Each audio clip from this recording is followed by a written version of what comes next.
The four fundamental principles of the universe are called the Purusharthas. 1. Dharma, righteousness. 2. Artha, economic values. 3. Kama, pleasure. 4. Moksha, liberation.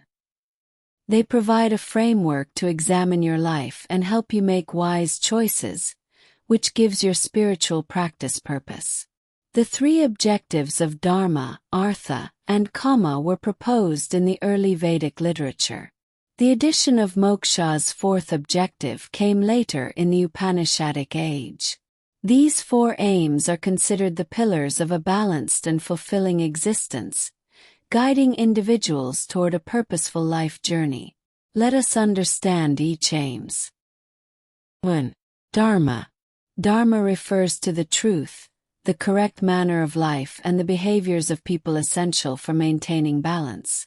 It refers to the cosmic law that brings chaos into the universe. Dharma is your actual life's purpose or the moral compass that guides your actions on a personal level. Dharma involves being conscious in actions, words, and thoughts, having compassion and sensitivity to the needs of others, being awake to the existence of the divine within you. The Bhagavad Gita says, "Giving up on the helpless, when they are in need, is the biggest sin of the Dharma." By studying spiritual teachings, thinking about what fulfills your heart, and paying attention to your innermost thoughts and feelings, you can find your Dharma. 2. Artha. Artha is the comfort that comes from possessing the material necessities to live comfortably in the world. It's about living wisely in a world of material possessions and finding pleasure in what you own. Artha includes everything in your environment that allows you to live a fulfilling life and the means to achieve it. This includes knowledge, friendships, love, career, skills, good health, and prosperity. The Upanishads tell us, "There is no joy in smallness, joy is in the infinite." 3. Kama. Kama is associated with pleasure, which includes sensuality, beauty, music, art, intimacy, love, companionship, and kindness. It is the source of your happiness in life. When Kama upholds Dharma and combines into life's richness, it becomes essential. But too much Kama can also result in addiction, sloth, desire, avarice, and overindulgence. From a yogic perspective, practicing Kama is being totally present with whatever it is that you are going through. Kama is a fully immersive sensory experience that involves finding the object, learning about it, connecting with it emotionally, understanding how to appreciate it, and feeling the subsequent sense of well-being. 4. Moksha.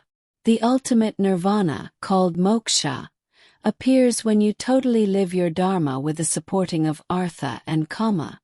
You are a moksha because it is your actual nature. It includes self-realization, self-knowledge, emancipation, freedom from ignorance, and freedom from the cycle of death and rebirth. According to Vedanta, people who recognize the divine as the source and completion of all things, the universal principle underlying all that is, and the consciousness that permeates everything and everyone will be set free. Moksha is a blissful condition of self-discipline that becomes second nature. According to the scriptures, the liberated person respects others, gives kindness in exchange for anger, doesn't look for applause, never harms any living thing, is at ease both by themselves and with others, and is calm, patient, understanding, and modest. The great saint describes up your path through the Purusharthas so beautifully, which says, "May your life be simple and pure, so you know just beauty.